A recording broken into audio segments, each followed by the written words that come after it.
the wind farm because I actually live near a wind farm, 4 miles. 4 miles. And when they went to put that one in, nobody said anything. But you know what? It's great. I sit up on my deck every day and I look out at that wind farm and I think, that is the coolest thing. I am so glad that's there. It's just so futuristic and I know it's clean. And that's 1 mile farther or closer than Las Brisas would have been. And so we don't have Las Brisas and we do have a wind farm. It was a great trade-off. So that's my perspective. Everyone has a perspective here. There's so many perspectives, and I guess your job is to listen to every perspective and then make a big decision.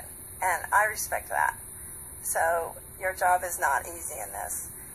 I'll just tell you a little bit more about my perspective, is that I've been talking to a lot of people in District 1. And District 1 is interesting because it is one of our older parts of town, if you think about it. You got downtown North Beach, uptown, keep going. Even Kyle Allen and Annabelle, they have a whole lot of new development, but they also have history. And they've been here for a long time. And a lot of our people, all in District 1, the things that they're worried about are their streets and their pipes under the streets, and they're not being taken care of, and we're way behind. And so what I feel that this whole talk about annexing so that we can be sure in our future that we have all this room to grow, I think that's going to take our eye off the ball. We need to keep our eye on the ball where you have it right now. What y'all were talking about 2 hours ago, that's the ball. And if we start worrying about where are we going to grow next, we can keep growing to Kyle Allen, we can grow on the island, we can do infill.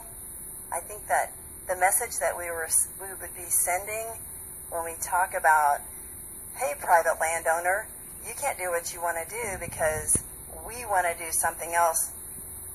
I think that's I don't know if I would want to be saying that myself. I would not want to be telling a private landowner what they can do or can't do with their property, especially a rancher who's way outside the city limits. So, of course, I don't have all the facts. I mean, you guys have been in an executive session about this. You guys know a lot more about it than I do.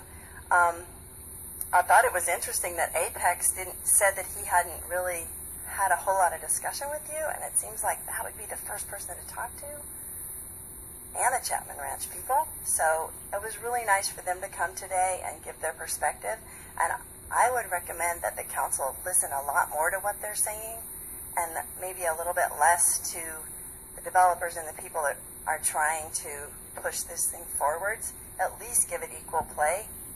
Give each side equal time in who you listen to. That's about it. Thank you. Thank you, Ms. Meyer.